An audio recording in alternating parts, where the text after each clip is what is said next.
We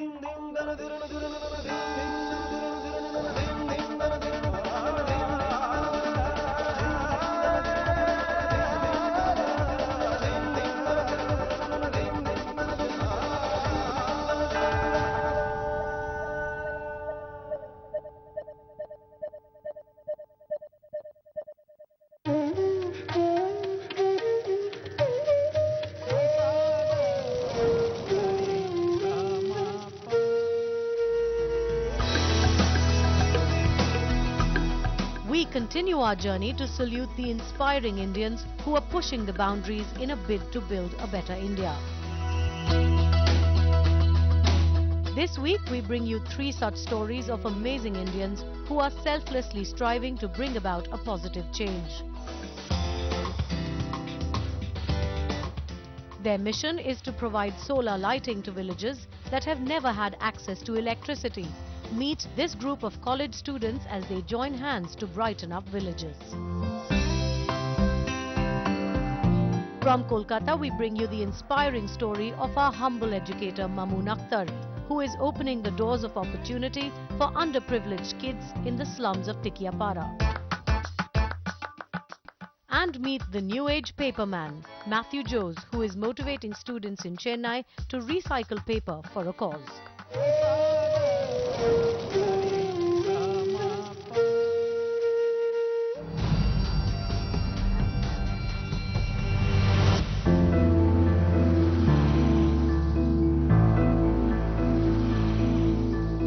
Situated just 150 kilometers away from the metropolis of Mumbai is this quiet village of Cheechpara, a village which was without electricity for several decades. Till a silent revolution changed the fate of many households in this hamlet. Today, Jamkher's kids can study till late at night while his wife finishes her household chores even after sunset. Something that was impossible 2 years ago. 10-12 बजे तक बच्चे लोग पढ़ा सकते हैं। खेती के लिए भी अच्छा है, जाने के लिए बाहर, इधर खेती लगाने के लिए अंधेरा हो गया तो ये लेके जाता है उधर बाहर। Brightening up the lives of several such families in this village are these group of college students, Team Project Chirag. पहले अंधेरे में सब करना पड़ता था, अभी जैसे दिया लगा के करना पड़ता था, अभी जो लाइट है उसको किधर भी लेके घूमो, कुछ भी करो. राखेल पण वाजते, राखेलला पैसे जातात ना, राखेल पण वाजते आणि भांडी घासायला पण ते पण. It all started when a casual visit to a nearby dark village made some students of Mumbai's HR college think of their social responsibility. Project Chirag began as a journey 2.5 years back in March 2010, when it was just 3-4 of us friends, a faculty member, wherein we went into a random village just on the outskirts of Mumbai.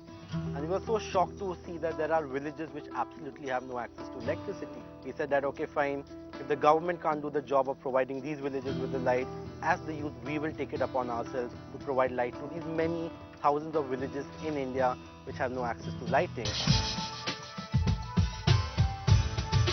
Soon they came up with the idea of lighting up rural homes with solar lights, in keeping with their pledge of light for all. I think once any student or rather any individual gets involved in a project like this at the grassroots level and once sees what rural India is like and what the state is even 2 hours away from Mumbai city, it's a different experience as well. So, you know, we brought students from more than 15 educational institutes in Mumbai to villages like these, and they have been sensitized. And when they go back inspired, they go back sharing the word with their friends and family. And I think this ripple effect will actually show, you know, the power of the youth and actually turn around the face of rural India just by small changes like the ones we do today. Funding for the team was a major challenge in the beginning, so the students started a campaign called 10 rupees for light.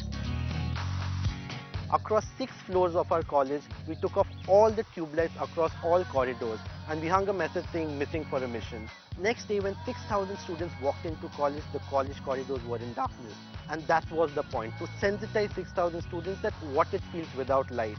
And then next week, we actually unveiled the mission, saying that this mission is to provide light to this village which does not have light. And we said, all we are asking for you, 10 rupees for light. Armed with hammers and screwdrivers, the students install solar-based lighting systems in those villages which never had access to electricity. Each house gets an LED device that comprises a solar lantern, a battery, a tube light and 2 solar panels. The installation process is extremely simple.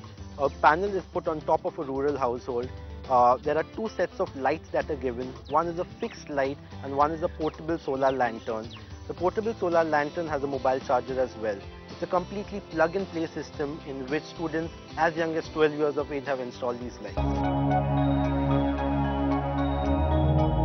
One of the most unique features of this project is the involvement of differently abled people in the assembling process. Through Project Chirag, we wanted to address even this problem of unemployment of the physically handicapped. So what we did is that we integrated this into Project Chirag in the form that there are deaf and mute individuals and paraplegic individuals who are today employed with the organization to assemble these solar lights. And they now are gaining a fixed salary, fixed annual incomes, who were otherwise unemployed and felt out of place. A project that started with just one village has reached more than 100 villages across 4 states in a span of merely 2 years. Indeed, we are a droplet in the ocean. There are 400 million Indians today in India that don't have access to light.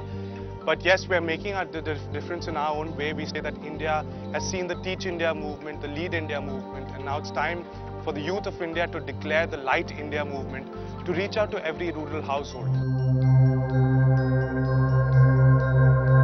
Lighting up the darkest corners of the country, this enthusiastic team of volunteers is undoubtedly doing their bit in making India shine.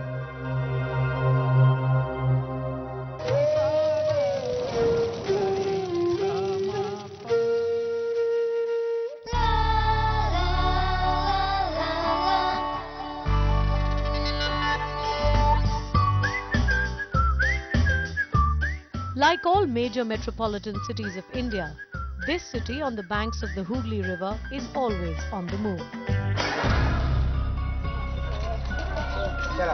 But an underbelly to this city of joy was the large slum area of Tikiapara, once a hub for notorious activity.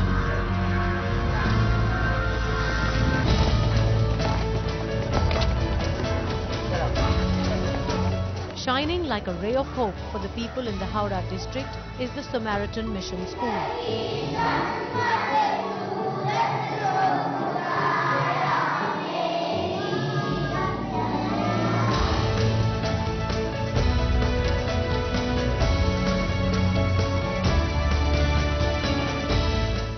Its founder, Mamoon Akhtar, has transformed the lives of people in this poverty-ridden slum area. When I was in class 7, I have to leave studies due to my father was unable to pay my school fees. So I stayed up to class 12, and my main focus was that no children should leave their school just because of the lack of money. Apart from that, the area where they stay, it was the hub of the nefarious activities. That the social element was involving the innocent children in this trade. So my main focus was to save the society, to save the children. The best way, the best weapon is to educate them. And the poorest of the poor children, whose father is the rickshaw puller, whose father is the drug addict, whose children whose fathers are in jail, if they will not get education and they will not get a quality English education, so their future will also be at stake. So their families cannot be changed, so the society will be the largest sufferer. And if the society suffers, the nation suffers. So my main focus was that to save the nation, to save the society, I must work for the children, not in the whole of our country, but a small area where I live.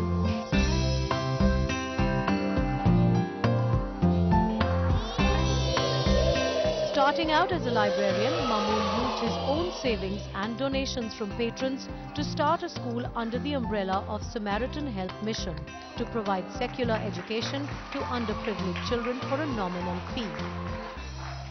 My focus was that to infuse in them that nothing gets free in this world, and they should know the value of by paying.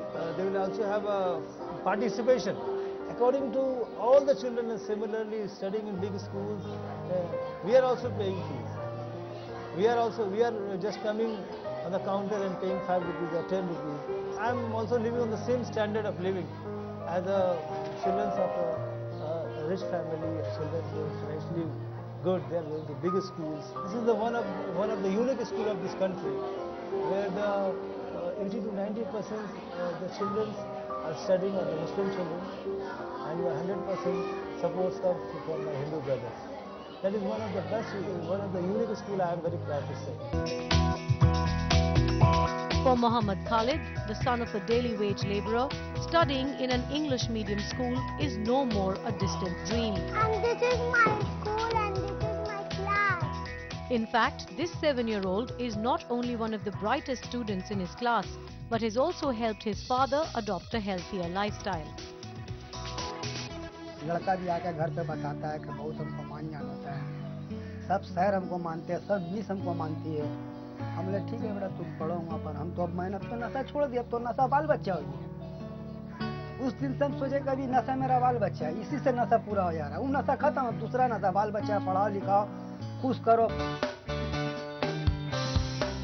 Mamoon mobilized the women of the area and started a vocational training center for them, giving them a voice of their own and empowering them financially. पहले तो घर पे ही रहते थे, कोई काम वाम नहीं। यहाँ आने से यहाँ पर ये सब काम जड़ी का कर रहे हैं, तो अब चेंज हो गया है जिंदगी। पहले से बहुत अच्छा सुधार आ गया है। हर एक चीज़ जो भी दिल करता है, सब अपना पैसा रहता है, खुद से कर लेते हैं। मतलब किसी के आगे हाथ फैलाने का नहीं है। These girls who were dependent on their family, they were dependent on their families, but now their families are dependent on them. And I hope so in the coming days, and each single hours or single day passes, I can see the new future. I can see that the girls are coming out from their houses. They are trying to learn something. They are earning by their own income. They are sending their child to school. I could share one thing that there was a girl who was working here, and her child was admitted in our school, and we made free shift. But after 1 year of working here, she came and told to the school that she wanted to pay the school fees. She don't want the child should just get a free of cost. So this is the thing, no? Self-confidence is rising among them. Collaborating with a few government hospitals, Mamoon also set up a medical center, giving the needy patients of Tikiapada guaranteed treatment. Next.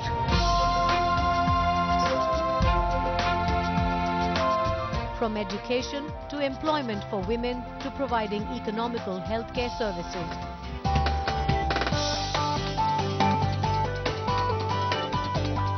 Mamoon Akhtar has used the medium of education to bring about a positive change in the slums of Tikiapada. Just because the school was established, because the education came among the children. The parents saw that my children is speaking English, he is studying at home, and he is taking drug or alcohol. What will be the impact to that? So this has brought from their inside. Because I think change does not come from giving speeches, change does not come from forcing people, change should come from inside. And the things change came when these people who were victim of drug addiction, who were victim of alcohol, when they saw their daughters, their sons studying in the school, so they changed themselves. So this credit goes to the children, not myself.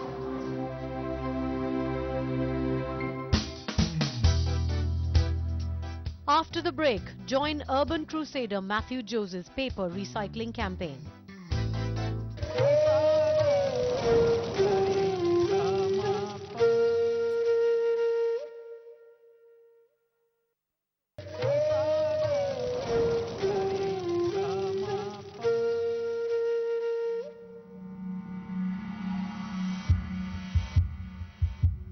From newspapers to books,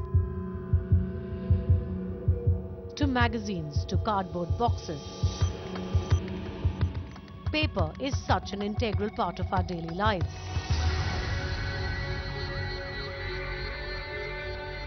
Ironically, paper is also the material that is wasted the most.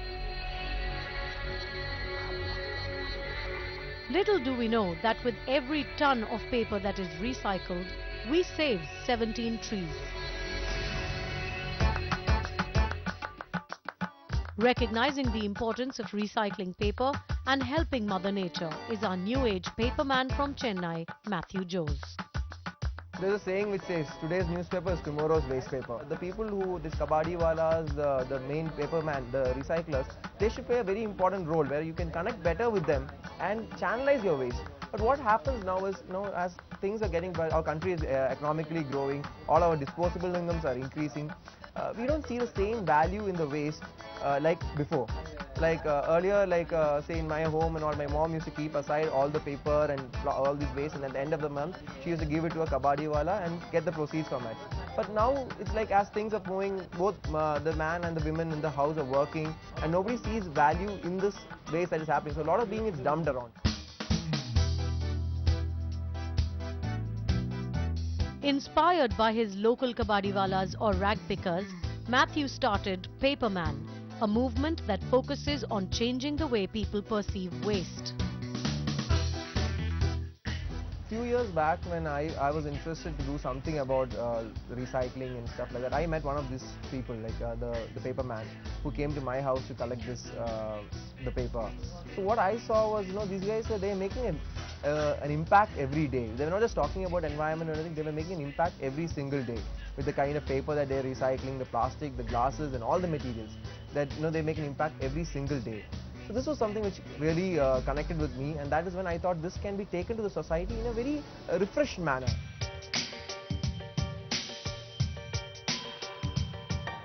In just 2 years, Paperman has collaborated with over 200 schools in Chennai to start a recycling revolution. In India, we have a lot of social problems, be it like issues in old age homes or orphanages. We have so many social problems that we have to address too. And we also have another big issue, environment waste, which is waste. Waste has been a big issue in our country. Now, we thought about connecting this waste as a solution for these social problems. This was the idea where we created with Recycle Wall in schools. What kids do every month in school is like they collect the waste in school, that's paper and plastic predominantly, and they give it to this paperman. Paperman is anyone in the informal sector of recycling who comes to your house and collects those paper. He gives it to them, and he gives money in return, and they use this money to support various social causes every month. Through simple campaigns in schools and apartment buildings, Matthew encouraged people to form recycling communities. Recycle Week is a one-week initiative which is across it happens across schools, colleges and offices across the country, whereby it's a simple one-week paper retrieve drive. It's exclusively for paper, whereby you can collect paper at your location. We give you all the materials you require to do a standard paper retrieve drive, and at the end of the week you could give it to a local paperman, and you could send the money directly across to the NGO that we have tied up called Nanni Kali. That's Recycle Week. We plan to educate 3,000 kids in the process of through Recycle Week. But you are being a leader. The next challenge is development. The money raised by recycling paper is donated to charities, giving the students some valuable life lessons. When you start doing one or two causes, you actually feel that okay, this can happen, that you can make money out of waste material, waste paper, and you can help a person who's really deserving and who too needs real help. More than a project or an activity, it's a kind of culture that is being developed in the school, where kids are learning the art of recycling. They are connecting with various causes which they are enabling, and which something which they can truly be proud about, that's something that they are doing. So it doesn't take much of the time. Plus, what also it does is it creates a leadership skills among kids, and that ability to think and act, and these things that is something which kids really enjoy doing. Another important cause for Matthew is upgrading the social standing of our kabadiwalas. நாங்கள் கடந்த 30 ஆண்டுகளாக இந்த paper business பண்ணிக்கிட்டு இருக்கோம். இதில் வந்து இப்போ ஒரு 2-3 ஆண்டுகளாக மேத்யூ மூலயமா பல ஸ்கூல்களில் மொத்தமாக சரக்குகளை எடுத்து பேப்பரு, மேகசின் நம்ம கடையில் ஒன்று போட்டு அதில் உள்ள பைசாக்களை எல்லாம் கேஷ் ஆக்கி ஏழை குழந்தைகளுடைய படிப்பு செலவுக்காக திரு மேத்யூ அவர்கள் பயன்படுத்திகிட்டு இருக்காங்க. இது தொடர்ந்து கிட்டத்தட்ட 2-3 ஆண்டுகளாக நம்மளோட இது பண்ணிக்கிட்டு இருக்காங்க. நாங்களும் எங்களால் முடிஞ்ச ஹெல்ப்புகளை நாங்கள் தொடர்ந்து பண்ணிக்கிட்டு இருக்கோம். To strengthen their unorganized sector and bridge the gap between paper collectors and their community, Matthew began an online database profile. Every street you go down, you see a kabadiwala or a paperman, right? The idea behind this platform was it's a crowdsourcing platform where anybody can post a paperman and also find a paperman, so that you can call them and to be the closest paperman and you can recycle with him. The simple idea behind this profiling was these people needed some sort of a recognition in the society. Now when you see them online, when your nearest person, you see his name, his details, his address, his contact details, what is his environmental savings he has made, such details online, you're more connected to him, so you feel like calling him.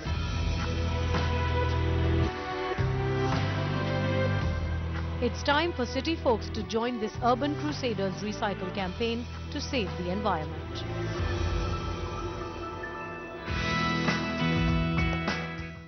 We continue our journey next week as we bring you the story of Arvind Gupta and his unique method of teaching science using innovative ideas. Get motivated by 55-year-old Babai Sathe, a woman who overcame many social and personal hurdles to become the Sarpanch of Javalka village in Maharashtra. And watch the inspiring journey of our Indian at heart, Kia Sher, who lost her husband and daughter in the 26/11 Mumbai terror attacks, but today spreads the message of peace and forgiveness.